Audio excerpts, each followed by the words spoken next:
Gary Crowley here with step 3 of shoulder joint pain relief. Basically, what we're going to do in step 3 is release the muscles on the side of your shoulder blade and a bit on the inside of your shoulder blade, and the muscle down here that attaches from your shoulder blade to your rib cage.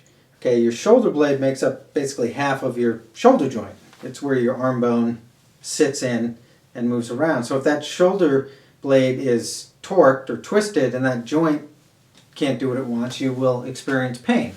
So what we want to do to get at your teres major and minor muscles and your subscapularis muscle is we want to hang the arm that we want to work on over our shoulder and take our other hand and do the press hold move technique. So basically you're going to feel around in here for any tender spots, and when you find a good tender spot, you're going to make that muscle tissue move a little bit, and that's going to tell your brain that it needs to be released.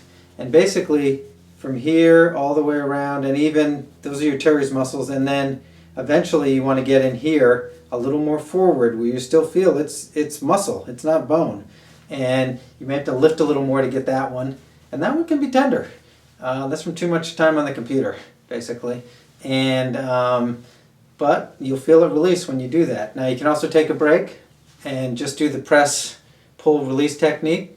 Sometimes that's a nice little break, and sometimes just taking a break and going and getting a drink of water and not doing anything for 5 minutes is good. But this will let go if you work with it. It's just like clay. It'll eventually release if you communicate with your brain properly. Now the second area for step 3 is your serratus anterior muscle. All in here you will feel these muscles. They're like a serrated knife, and when they're tight they're really bumpy and they're really tender, and basically you want to make that muscle move.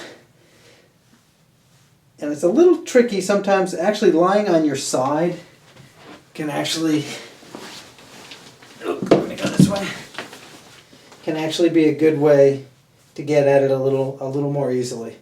So try lying on your side. For most people that's probably better, probably because I do too much. I actually can get around there and do that, and that's pretty good. But either way, now I'm doing the press, pull, release, because sometimes actually that's just a nice change. Sometimes it's a little hard to do that too much. So press, pull, release, press, hold, move on your teres major and minor, your subscapularis, and your serratus anterior. And you don't need to know any of those names.